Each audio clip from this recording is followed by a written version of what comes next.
Hello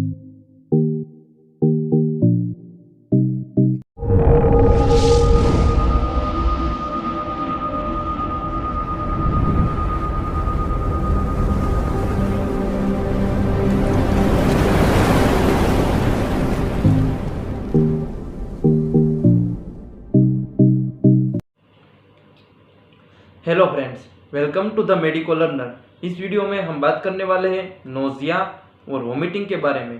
तो nausea और vomiting को डीपली समझने के लिए पहले हम गैस्ट्रोइंटेस्टाइनल ट्रैक्ट के normal structure and normal function को वेरी ब्रीफली समझ लेते हैं।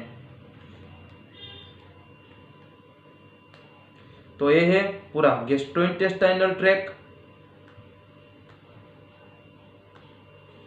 बात करते हैं इसके स्ट्रक्चर के बारे में। तो ये है, पहला है माउथ, फिर उसके बाद आता है ओरोफेरिंग्स, फिर उसके बाद आता है इसोफेगस, फिर उसके बाद आता है स्टमक, स्टमक के बाद आता है स्मॉल इंटेस्टाइन। स्मॉल इंटेस्टाइन के तीन पार्ट होते हैं, पहला है डिओडिनम, दूसरा है जेजुनम और तीसरा है इलियम। फिर उसके बाद आता है लार्ज इंटेस्टाइन। लार्ज इंटेस्टाइन के भी 5 पार्ट होते हैं, पहला है एसेंडिंग कोलोन, दूसरा है ट्रांसवर्स कोलोन, तीसरा है डिसेंडिंग कोलोन, चौथा है सिग्मोइड कोलोन और पांचवा है रेक्टम। और रेक्टम के बाद आता है एनाल कैनाल। अब बात करते हैं उसके फंक्शन के बारे में। गैस्ट्रोइंटेस्टाइनल ट्रैक्ट का एक ही फंक्शन है कि जो भी हम फूड खाते हैं वो उसका डाइजेशन करता है और उस डाइजेस्टिव फूड का एब्जॉर्प्शन करता है, ताकि हमारे बॉडी की एनर्जी रिक्वायरमेंट पूरी हो सके। जब हम कोई भी फूड खाते हैं तो वो माउथ के बाद पहले आता है ओरोफेरिंग्स में, फिर निगलने के बाद वो आता है इसोफेगस में। जब फूड इसोफेगस में आ जाता है तब वो पेरिस्टाल्सिस मूवमेंट करता है, जिसकी वजह से ही फूड पार्टिकल फॉरवर्ड डायरेक्शन में आगे की ओर बढ़ता जाए। तो ये पेरिस्टाल्सिस मूवमेंट क्या होता है? पेरिस्टाल्सिस मूवमेंट का मतलब है ये जो इसोफेगस की ये वॉल है वो रेगुलर रिथमिक मस्कुलर कॉन्ट्रैक्शन करती है, जिसकी वजह से फूड पार्टिकल आगे की डायरेक्शन में बढ़ता जाता है। इसे ही पेरिस्टाल्सिस मूवमेंट कहते हैं। इसोफेगस के बाद फूड आता है स्टमक में, जहाँ उसका सबसे ज़्यादा डाइजेशन होता है। फिर उसके बाद आता है डिओडिनम में, जो कि स्मॉल इंटेस्टाइन का पहला पार्ट है, वहाँ भी उसका डाइजेशन ही होता है। फिर उसके बाद फूड जाता है स्मॉल इंटेस्टाइन के दूसरे 2 पार्ट जेजुनम और इलियम में, वहाँ उसका एब्जॉर्प्शन शुरू होता है। फिर उसके बाद जाता है लार्ज इंटेस्टाइन में, वहाँ भी उसका एब्जॉर्प्शन ही होता है। अब हम समझते हैं नोजिया और वोमिटिंग के डेफिनेशन और उसके वर्ड मीनिंग के बारे में। तो वोमिटिंग को कई बार एमेसिस भी कहते हैं। वोमिटिंग को डिफाइन करते हैं, vomiting is mean abnormal emptying of the stomach और upper part of the intestine through the oesophagus and the mouth. इसका मतलब है कि इंटेस्टाइन और स्टमक में रहा फूड पार्टिकल किसी भी एबनॉर्मलिटी के कारण इसोफेगस और माउथ के द्वारा बाहर आ जाना। दूसरा टर्म है nausea. Vomiting is always precede by the nausea. It is unpleasant sensation which is a cause desire for vomiting. It is characterized by excessive secretion of large amount of saliva which have more mucus content. Nausea का मतलब है जो vomiting से पहले जो unpleasant sensation होता है उसे ही नोजिया कहते हैं। तो अनप्लेजेंट का मतलब है वोमिटिंग से पहले हमें जो कुछ भी अच्छा नहीं लगता उसे ही नोजिया कहते हैं। और इसका कैरेक्टरिस्टिक फीचर है कि नोजिया के दौरान माउथ में large amount of saliva secret होता है, जिसमें म्यूकस कंटेंट बहुत ज़्यादा होता है। तीसरा टर्म है रेटचिंग। उसका वर्ड मीनिंग है ट्राई टू वोमिट और effort to vomit. It is characterized by reverse movement of the GIT and spasmodic sudden or brief respiratory movement. Vomiting occur after few minutes of retching. इसका मतलब है जो GIT की wall में regular rhythmic muscular contraction आगे की ओर हो रहा था वो अब रिवर्स हो जाएगा, जिसकी वजह से जो फूड पार्टिकल आगे की डायरेक्शन में बढ़ रहे थे अब वो रिवर्स डायरेक्शन में आगे बढ़ेंगे, जिसकी वजह से वो माउथ के द्वारा बाहर आ सके। इसलिए हम कह सकते हैं कि वोमिटिंग रेटिंग के 2-3 मिनट और कुछ समय बाद ही होगी। अब हम समझते हैं फिजियोलॉजी ऑफ वोमिटिंग के बारे में और वोमिटिंग क्यों होती है। Vomiting occur due to the neural reflux, it is almost same as the spinal cord reflex arch. Vomiting neural reflux की वजह से होती है। ये न्यूरल रिफ्लक्स स्पाइनल कॉर्ड के न्यूरल रिफ्लक्स जैसा ही होता है। तो ये स्पाइनल कॉर्ड का न्यूरल रिफ्लक्स में क्या क्या होता है? स्पाइनल कॉर्ड के न्यूरल रिफ्लक्स में 3 पार्ट होता है। पहले है सेंसरी न्यूरॉन, जो सेंसरी इंपल्स को स्पाइनल कॉर्ड की ओर ले जाता है। दूसरा है स्पाइनल कॉर्ड, जो सेंसरी इंपल्स को रिसीव करके उस पर प्रोसेसिंग करके मोटर न्यूरॉन में मोटर इंपल्स जनरेट करता है। और तीसरा है मोटर न्यूरॉन, जो मोटर इंपल्स को इफेक्टर ऑर्गन और इफेक्टर मसल तक पहुंचाता है, ताकि इफेक्टर मसल और इफेक्टर ऑर्गन सेंसरी इंपल्स के अनुसार रिएक्ट कर सके। फॉर एग्जाम्पल, जब हमारा हाथ किसी गर्म चीज को छू लेता है, तब हमारे स्किन में रहे सेंसरी न्यूरॉन में सेंसरी इंपल्स जनरेट होता है। ये सेंसरी इंपल्स सेंसरी न्यूरॉन के माध्यम से स्पाइनल कॉर्ड तक पहुंचता है।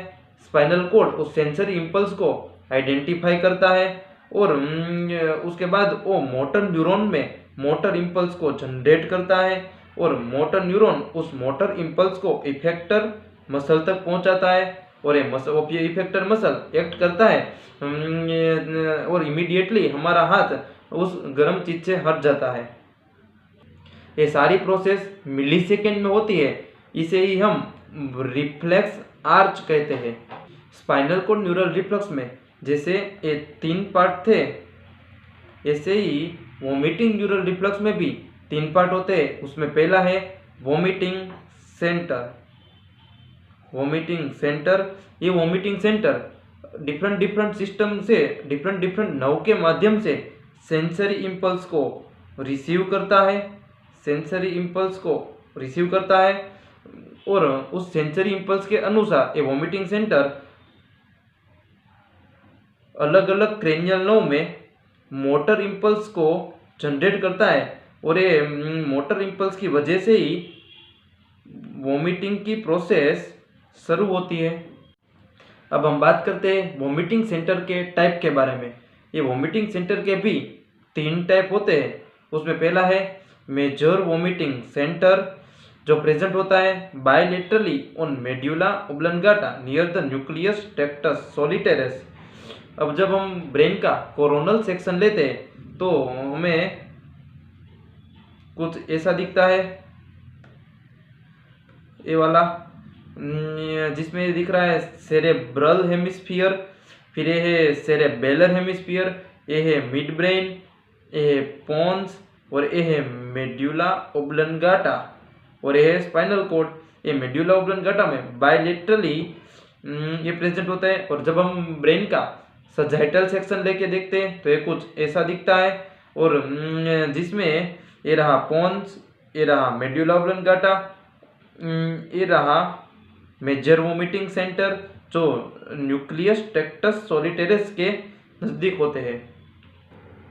अब ये वोमिटिंग सेंटर है वो अलग अलग सिस्टम से अलग अलग नर्व के माध्यम से सेंसरी इंपल्स को रिसीव करता है, जिसमें पहली सिस्टम है गैस्ट्रोइंटेस्टाइनल ट्रैक्ट, जो वेगस नर्व के माध्यम से वोमिटिंग सेंटर तक सेंसरी इंपल्स पहुंचाता है। तो प्रश्न ऐसा होता है कि गैस्ट्रोइंटेस्टाइनल ट्रैक्ट में ऐसी कौन सी एबनॉर्मलिटी हो रही है जिसकी वजह से सेंसरी इंपल्स वेगस नर्व में जनरेट हो रहा है और वोमिटिंग सेंटर तक पहुंच रहा है। इसमें 2 टाइप की एबनॉर्मलिटी आती है।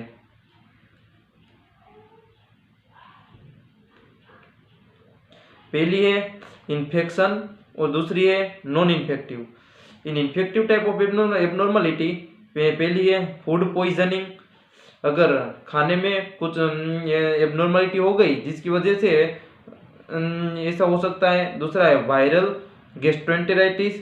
तीसरा है बैक्टीरियल इन्फेक्शन की वजह से गैस्ट्रोएंटेराइटिस हो सकता है।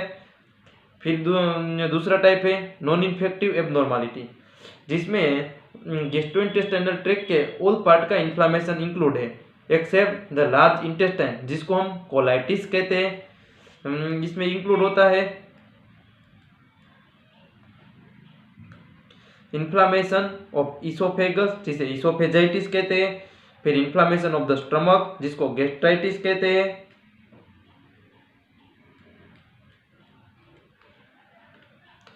फिर दूसरा आता है पेंक्रियास का इन्फ्लामेशन, जिसको पेंक्रियाटाइटिस कहते हैं। फिर आता है कोलिसिस्टाइटिस, फिर आता है एक्यूट हिपेटाइटिस, फिर आता है एपेंडिसाइटिस, स्मॉल बोवेल ऑब्स्ट्रक्शन और पेप्टिक अल्सर। दूसरी सिस्टम है वेस्टिब्युलर सिस्टम, जो वेस्टिब्युलो कोक्लियर नर्व और 8 क्रेनियल नर्व के माध्यम से वोमिटिंग सेंटर को सेंसरी इंपल्स पहुंचाता है। अब प्रश्न ऐसा होता है कि वो वेस्टिब्युलर सिस्टम में ऐसी कौन सी एबनॉर्मलिटी हो रही है जिसकी वजह से सेंसरी इंपल्स जनरेट हो, जिसमें पहली एबनॉर्मलिटी है वेस्टिब्युलर न्यूराइटिस, जिसमें पेशेंट को नोजिया और वोमिटिंग के साथ साथ वर्टाइगो भी होता है। दूसरी एबनॉर्मलिटी है लेब्रिंथाइटिस, जिसमें नोजिया और वोमिटिंग के साथ साथ वर्टाइगो और हियरिंग लॉस और डेफनेस भी होता है। तीसरा है बिनाइन पैरोक्सिस्मल पोजिशनल वर्टाइगो, इसका मतलब है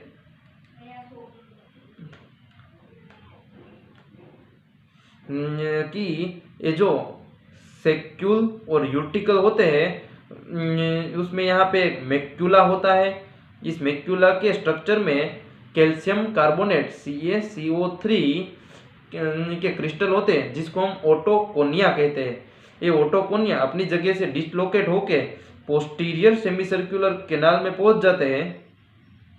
इसे हम ओटोलिथ कहते हैं, जिसके वजह से ओटोलिथ कहते हैं, और इसकी वजह से ही बिनाइन पैरोक्सिस्मल पोजिशनल वर्टाइगो होता है। चौथा है ओटाइटिस मीडिया, जिसका मतलब है inflammation of the middle ear.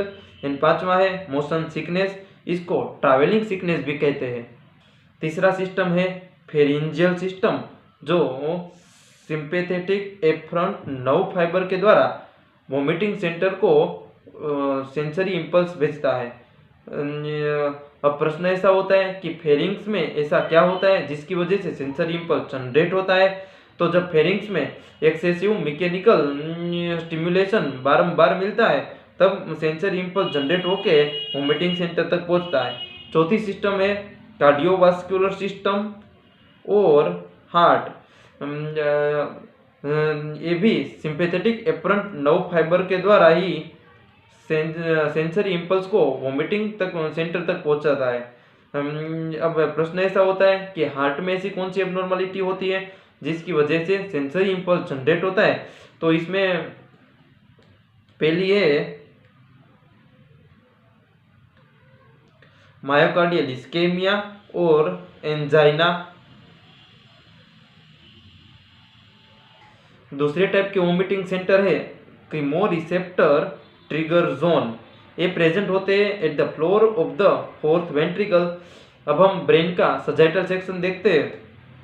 ये रहा ब्रेन का सजाइटल सेक्शन, ये है फोर्थ वेंट्रिकल और इसका फ्लोर यहाँ पे है क्रीमोरिसेप्टर ट्रिगर जोन, जो मेड्यूला के माध्यम से मेजर वोमिटिंग सेंटर के साथ जुड़े हुए होते हैं और मेड्यूला के माध्यम से ही chemoreceptor trigger zone major vomiting centre को सेंसरी इंपल्स भेजते हैं। तो क्रीमोरिसेप्टर ट्रिगर जोन में सेंसरी इंपल्स कब जनरेट होता है, जब कोई भी मेटाबॉलिक डिरेंजमेंट और सब्सटेंस एब्यूज बॉडी में होता है, तब इस क्रीमोरिसेप्टर ट्रिगर जोन में सेंसरी इंपल्स जनरेट होता है जो मेड्यूला के माध्यम से मेजर वोमिटिंग सेंटर तक पहुंचता है। तो प्रश्न ऐसा होता है कि कीमोरिसेप्टर ट्रिगर जोन में ऐसी कौन सी एबनॉर्मलिटी होती है जिसकी वजह से सेंसरी इंपल्स जनरेट होता है।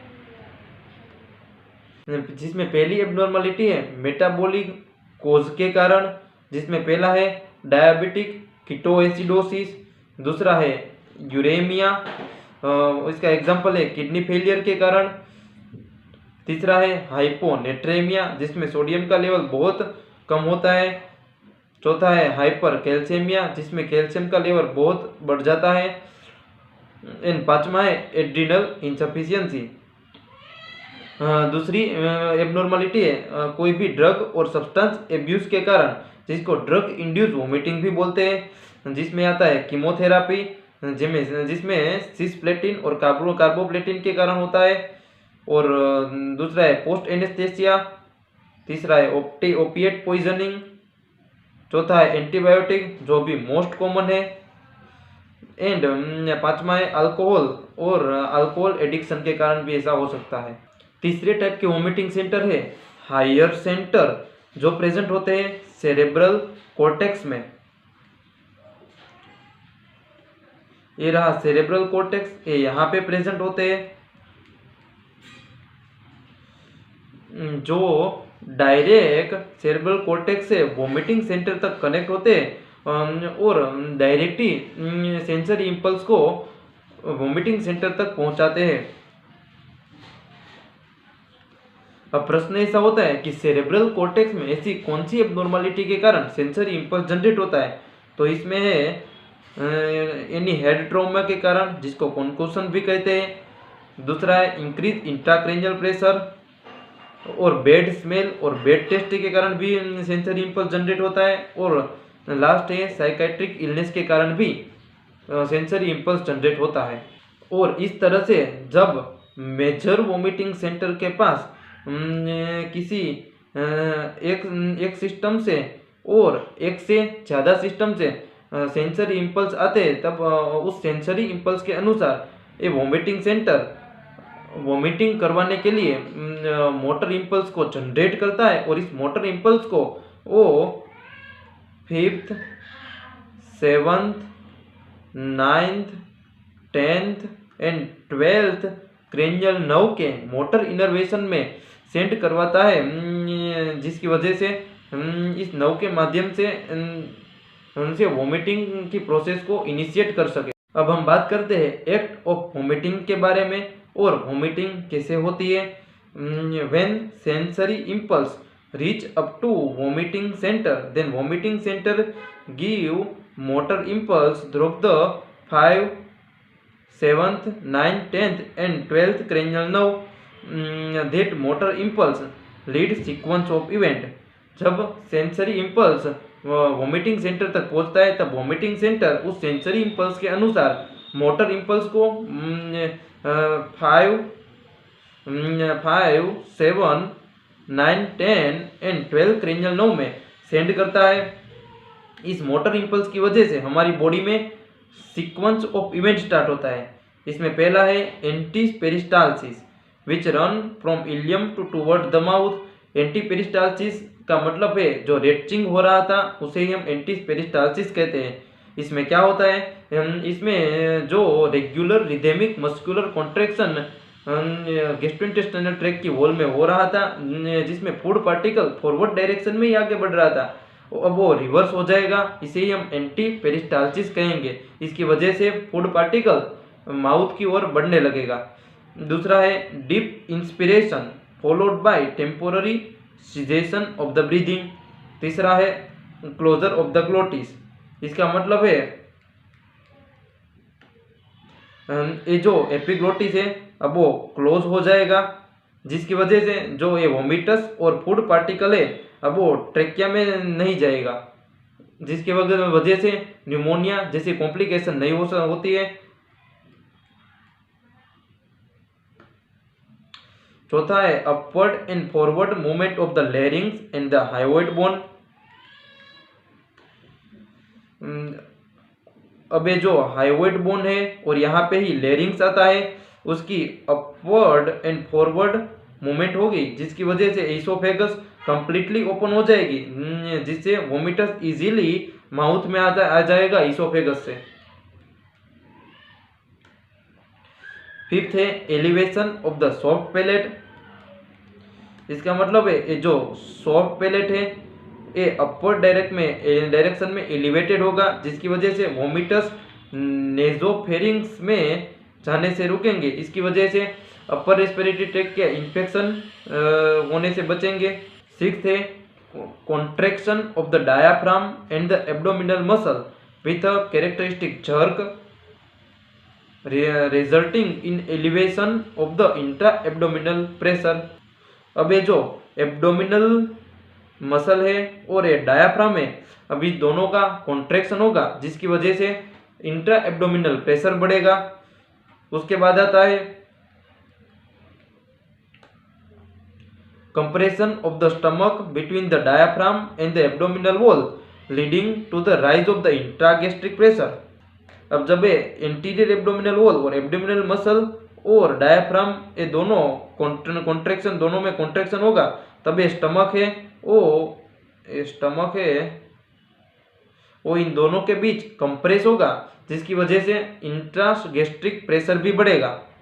Simultaneously relaxation of the lower and upper oesophageal sphincter जिसकी वजह से forceful expulsion of the gastric content, इस इशू को ही हम वोमिटस कहते हैं, वो इसोफेगस, फेरिंग्स और माउथ से होते हुए बाहर आ जाएंगी। जब इंट्रागैस्ट्रिक प्रेशर बढ़ता है तब ये लोअर और अपर इसोफेजियल स्फिंक्टर ओपन हो जाते हैं जिसकी वजह से स्टमक के कंटेंट इसोफेगस में आता है, उसके बाद वो आता है फेरिंग्स में और उसके बाद आता है माउथ के द्वारा वो बाहर आ जाता है। अब हम बात करेंगे मैनेजमेंट के बारे में। जब पेशेंट हमारे पास नोजिया और वोमिटिंग की कंप्लेंट लेके आएगा तब सबसे पहले हम उसकी प्रेजेंट कंप्लेंट यानी कि नोजिया और वोमिटिंग की ट्रीटमेंट करनी चाहिए। नोजिया और वोमिटिंग की ट्रीटमेंट करने के लिए पहले हमें देखना पड़ेगा कि ये नोजिया वोमिटिंग माइल्ड है कि सिग्निफिकेंट है। अगर नोजिया वोमिटिंग माइल्ड है तब हम उसको मेडिसिन ओरली देंगे और अगर ये सिग्निफिकेंट है तो हम मेडिसिन इंजेक्टेबल फॉर्म में देंगे। For mild nausea and vomiting के लिए पहली ड्रग है टेबलेट पेरिनोम जिसका कंटेंट है मेटोक्लोप्रामाइड 10 मिलीग्राम पर टेबलेट। इसको एसओएस मतलब जब जरूर पड़े तभी हाफ टू 1 आवर खाने से पहले ही यूज करना चाहिए। इसका कंटेंट मेटोक्लोपेरामाइड ए 5-HT3 रिसेप्टर एंटागोनिस्ट है। इसकी 2 एक्शन है। ये पहले वोमिटिंग सेंटर को इनहिबिट करता है और दूसरी कि अपर जीआईटी की मोटिलिटी को बढ़ा देता है जिसकी वजह से रेटचिंग नहीं होती और एंटी पेरिस्टालसिस नहीं होती है। इसकी 3 साइड इफेक्ट है। पहली है रेस्टलेसनेस, दूसरी है फटीग और तीसरी है वीकनेस। इसका यूज करते समय खाने से पहले 3 to 4 आवर में खाने को अवॉइड करें और इसका यूज करते समय अल्कोहल को भी अवॉइड करें। दूसरी ड्रग है टेबलेट एमसेट 4। इसका कंटेंट है ओंडासेट्रोन 4 मिलीग्राम पर टेबलेट। इसको भी एसओएस मतलब जब जरूर पड़े तभी खाने से पहले ही यूज करना चाहिए। इसका कंटेंट ओंडासेट्रोन है। ये भी 5-HT3 रिसेप्टर एंटागोनिस्ट है। ये भी वोमिटिंग सेंटर को इनहिबिट करता है जिसकी वजह से वोमिटिंग रुक जाती है। इसकी भी साइड इफेक्ट है जिसमें हेडेक है, फटीग है और कॉन्स्टिपेशन और डायरिया भी हो सकता है। Then give advice to patient to chew cardamom, ginger and crushed ice. दवाई लेने के बाद भी पेशेंट को हमें एडवाइस देनी चाहिए कि वो खाने के बाद भी कार्डामोम मतलब इलायची, जिंजर मतलब अदरक और क्रश्ड आइस को चबाता रहे। If patient take any drug which cause nausea and vomiting then stop that drug and use as a injectable form। अगर पेशेंट को ऐसी दवाई यूज कर रहा है जैसे कि क्लोरोक्विन और non steroidal anti inflammatory drugs जो पेशेंट को नोजिया और वोमिटिंग कोज कर सकती है तो ऐसी ड्रग हमें उसको ओरली ना देकर उसको हमें इंजेक्टेबल फॉर्म में यूज करनी चाहिए। तीसरी ड्रग है जेलुसिल एमपीएस सिरप। अगर पेशेंट को नोजिया वोमिटिंग के साथ साथ वो पेशेंट गैस्ट्राइटिस के डायग्नोसिस में भी आ रहा है तो हम ये जेलुसिल एमपीएस सिरप को यूज़ करेंगे। इसको 2 टीस्पून में यूज़ करना चाहिए। इसके 3 कंटेंट है। पहला है एल्यूमिनियम हाइड्रोक्साइड जो एंटासिड है। दूसरा है मैग्नीशियम हाइड्रोक्साइड। ये भी स्टमक का वाटर कंटेंट इंक्रीज कर देता है जिसकी वजह से स्टमक में एसिडिटी रुक जाती है। तीसरा है डाइमेथिकॉन, जो एंटी फ्लैचुलेंस है, मतलब कि वो गैस की प्रॉब्लम नहीं होने देता है। चौथी ड्रग है टेबलेट गैस्ट्रेक्टिव, जिसका कंटेंट है डोमपेरिडोन 10 मिलीग्राम पर टेबलेट। इस ड्रग को भी खाने से पहले ही यूज करना चाहिए और इसको 1 डे ही लेना चाहिए। इसका जो कंटेंट है डोमपेरिडोन, ये भी अपर गैस्ट्रोइंटेस्टाइनल ट्रैक्ट की मोटिलिटी को बढ़ा देता है, जिसकी वजह से रेटचिंग नहीं होती है। और इसकी दूसरी एक्शन है कि ये भी वॉमिटिंग सेंटर को इनहिबिट करता है, जिसकी वजह से नोजिया वॉमिटिंग रुक जाती है। इसकी भी साइड इफेक्ट है, जिसमें हेडेक होता है, ड्राइनेस इन द माउथ होता है और स्टमक पेन है और डायरिया भी हो सकता है। इस डोमपेरिडोन वाले कंटेंट को प्रेग्नेंट फीमेल में कभी भी यूज करना नहीं चाहिए।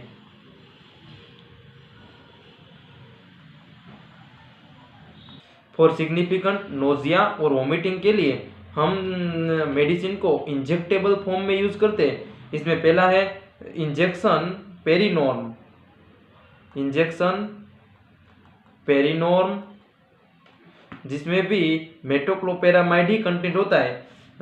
इसकी एक्शन भी टेबलेट पेरिनॉर्म जैसी होती है, क्योंकि दोनों में कंटेंट सेम ही है, बट हम इसको इंजेक्टेबल फॉर्म में यूज करें, इसलिए टेबलेट से ज़्यादा और जल्दी से एक्ट करेगी। दूसरा इंजेक्शन है, अगर ये मेटोक्लोपेरामाइड इंजेक्शन एक्ट नहीं करता है, तब हम दूसरा इंजेक्शन एमसेस 2 ml यूज करेंगे, जिसमें भी कंटेंट ओंडासेट्रोन ही है, जिसकी एक्शन भी टेबलेट एमसेट जैसे ही होती है। तीसरी ड्रग है ओमेज कैप्सूल, जिसका कंटेंट है ओमियोप्राजोल 20 मिलीग्राम पर कैप्सूल। ये ओमियोप्राजोल एक प्रोटीन पंप इनहिबिटर ग्रुप से, इसलिए स्टमक में ज़्यादा एसिड बनने से रोकता है। बात करें इसके डोज की, तो ये 1 OD में खाने से 1 आवर पहले लेना चाहिए। चौथा ड्रग, अगर पेशेंट को वॉमिटिंग के साथ साथ एब्डोमिनल पेन भी हो रहा है, तो हम यूज करेंगे इंजेक्शन एनाफोर्टन, जिसका कंटेंट है केमाइलोफिन,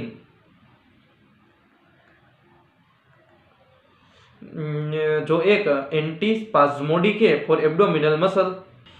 after instant relief from vomiting, then we do further diagnosis of actual cause.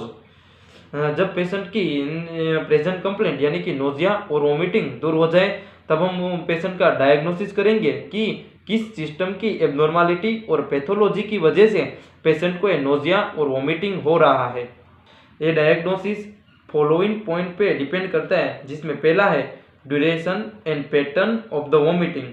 For example, अगर पर्सन को वॉमिटिंग मॉर्निंग पे ही हो रहा है, तो ये mostly the morning sickness and increase intracranial pressure को ही सजेस्ट करता है। दूसरा है कैरेक्टर ऑफ द वॉमिटिंग। अगर वॉमिटिंग में ब्लड आ रहा है, तो इसको हम हिमेटेमेसिस कहते हैं। और जब पेशेंट को रिपीटेड वॉमिटिंग हो रही है, तब इसोफेगस में टीयर के कारण भी, इसोफेगस में भी ब्लीडिंग के कारण भी वॉमिटिंग में ब्लड आ सकता है, उसे ही हम हिमेटेमेसिस कहते हैं। और अगर पेशेंट को बिलियस और ग्रीन कलर की वॉमिटिंग और फेक्यूलेंट वॉमिटिंग हो रहा है, तो इंटेस्टाइनल ऑब्स्ट्रक्शन को सजेस्ट करता है। तीसरा है बेस्ड ऑन एसोसिएटेड सिम्टम। अगर पेशेंट को एब्डोमिनल पेन वॉमिटिंग के साथ साथ हो रहा है, तो गैस्ट्रोइंटेस्टाइनल ट्रैक्ट की पैथोलॉजी को सजेस्ट करता है। अगर पेशेंट को वॉमिटिंग और नोजिया के साथ डायरिया हो रहा है, तो इन्फेक्शन को सजेस्ट करता है। अगर पेशेंट को कॉन्स्टिपेशन, एब्डोमिनल डिस्टेंशन और फेक्यूलेंट ग्रीन और बिलियस वॉमिटिंग हो रहा है, तो स्मॉल बोवेल ऑब्स्ट्रक्शन को सजेस्ट करता है। अगर पेशेंट को वॉमिटिंग के साथ साथ हेडेक हो रहा है, तो सीएनएस की पैथोलॉजी को इंडिकेट कर रहा है। अगर पेशेंट को नोजिया वॉमिटिंग के साथ साथ वर्टाइगो और एंड हियरिंग लॉस हो रहा है, तो वेस्टिबुलर पैथोलॉजी को इंडिकेट करता है। अगर पेशेंट को नोजिया और वॉमिटिंग के साथ साथ डिस्निया और चेस्ट पेन हो रहा है तो मायोकार्डियल इस्केमिया को और एंजाइना को सजेस्ट कर रहा है। फिर पेशेंट का फर्दर डायग्नोसिस हम उसके एग्जामिनेशन से ही करते हैं। उसके एग्जामिनेशन में हम पेशेंट के वाइटल लेते हैं। दूसरा उसका एब्डोमिनल एग्जामिनेशन करते हैं जिसमें हम इंस्पेक्शन, पाल्पेशन, परकशन और ऑस्कार्टेशन से ही करते हैं। हमारा नेक्स्ट टॉपिक एब्डोमिनल एग्जामिनेशन पे ही है। तीसरा है न्यूरो एग्जामिनेशन करते हैं, फॉर एग्जांपल निस्टेगमस। फिर हम पेशेंट का कार्डियक एंड पल्मोनरी एग्जामिनेशन भी करते हैं। इस एग्जामिनेशन के आधार पे और वोमिटिंग के कैरेक्टर के आधार पे हम पेशेंट का प्रोविजनल डायग्नोसिस बनाते हैं। प्रोविजनल डायग्नोसिस बनाते हैं और इस प्रोविजनल डायग्नोसिस के आधार पे हम पेशेंट का स्पेशल इन्वेस्टिगेशन करते हैं जिससे हम अपना प्रोविजनल डायग्नोसिस कंफर्म करके एक्चुअल डायग्नोसिस कंफर्म कर सके। नोजिया और वोमिटिंग के केस में हम इतने प्रकार के स्पेशल इन्वेस्टिगेशन कराते हैं जिसमें कंप्रेहेंसिव मेटाबॉलिक पेंडल टेस्ट और लाइपेज टेस्ट। दूसरा है urine pregnancy test if reproductive age female हो तो। तीसरा है इलेक्ट्रोकार्डियोग्राम अगर पेशेंट को एमआई और हार्ट से रिलेटेड प्रॉब्लम हो तो। अगर पेशेंट को अपर जीआई पैथोलॉजी है तो हम उसकी एंडोस्कोपी करवाते हैं और अगर पेशेंट को एब्डोमेन के रिलेटेड कोई भी प्रॉब्लम है तो हम उसका यूएसजी भी करवाते हैं। उसके बाद स्पेशल इन्वेस्टिगेशन के रिजल्ट के अनुसार पेशेंट का जो डायग्नोसिस हमें मिलता है हम उसको कंफर्म करके इस एक्चुअल कोज को हम रिमूव करके पेशेंट का क्योर करते हैं। अब हम बात करेंगे nausea and vomiting during the travelling और मोशन सिकनेस के बारे में। कई पेशेंट ऐसे होते हैं जिनको ट्रैवलिंग के दौरान ही नोजिया और वोमिटिंग होता है। ऐसे पेशेंट को हम एडवाइस देंगे कि वो ट्रैवलिंग के पहले के 2 आवर में कुछ भी खाना नहीं खाना चाहिए और उस पेशेंट को हमें एडवाइस देनी चाहिए और ट्रैवलिंग के 2 आवर पहले पेशेंट को लाइट फूड और हल्का खाना खाना चाहिए। ऐसे पेशेंट को हम मेडिसिन भी दे सकते हैं जिस मेडिसिन को पेशेंट को हाफ और 1 आवर ट्रैवलिंग के पहले ले लेनी चाहिए, जिसमें पहली है टेबलेट ड्रामामाइन। इसका कंटेंट है डाइमेन हाइड्रीनेट 50 मिलीग्राम पर टेबलेट। इसकी 2 एक्शन है, ये मोशन सिकनेस को प्रिवेंट करता है और दूसरी है एंटी एलर्जेंस है। इसकी साइड इफेक्ट भी है जैसे कि स्लीपीनेस, फटीग एक्सेट्रा। दूसरी ड्रग है टेबलेट स्ट्यूजिल जिसका कंटेंट है डोमपेरिडोन, ये 15 मिलीग्राम होता है और सिनार्जिन जो 20 मिलीग्राम होता है। ये डोमपेरिडोन इसकी 2 एक्शन है जो वोमिटिंग सेंटर को इनहिबिट करता है और अपर जीआई ट्रैक्ट की मोटिलिटी को इंक्रीज करता है जो एंटी पेरिस्टालसिस और रेटचिंग को प्रिवेंट करता है।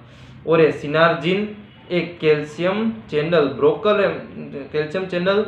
ब्लॉकर है, इसलिए ये इनर ईयर की जो ब्लड सर्कुलेशन है उसमें वाजो डायलेटेशन करता है जिसकी वजह से इनर ईयर में ब्लड सर्कुलेशन मेंटेन रहता है और ये एंटी हिस्टामाइन तरीके से भी काम करता है।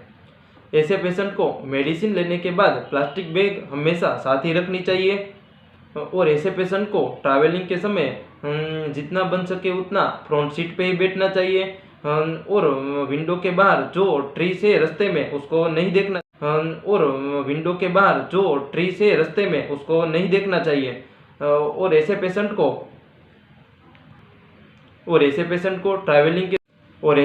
को ट्रैवलिंग के दौरान कुछ पढ़ना भी नहीं चाहिए। So friends, it is all about the nausea and vomiting. इस वीडियो में हमने हाइपर एमेसिस ग्रेविडम को इंक्लूड नहीं किया है क्योंकि वो अपने आप में ही एक सेपरेट टॉपिक है जिसके बारे में हम फ्यूचर के कभी लेक्चर में और वीडियो में बात करेंगे। अगर आपको नोजिया और वोमिटिंग के रिलेटेड कोई भी डाउट और क्वेरी है तो आप उसको कमेंट कीजिए। अगर आपके पास इस वीडियो के रिलेटेड कोई भी सजेशन है तो आप उसे भी कमेंट कीजिए। अगर आपको इस वीडियो से कुछ भी नया जानने को मिला हो और कुछ सीखने को मिला हो तो आप इस वीडियो को लाइक कीजिए, सब्सक्राइब कीजिए द मेडिकल लर्नर को और बेल आइकन को प्रेस कीजिए ताकि आपको ऐसे ही इन्फॉर्मेटिव और एजुकेटिव वीडियो मिलते रहे। Keep learning, keep healthy. Thanks for watching.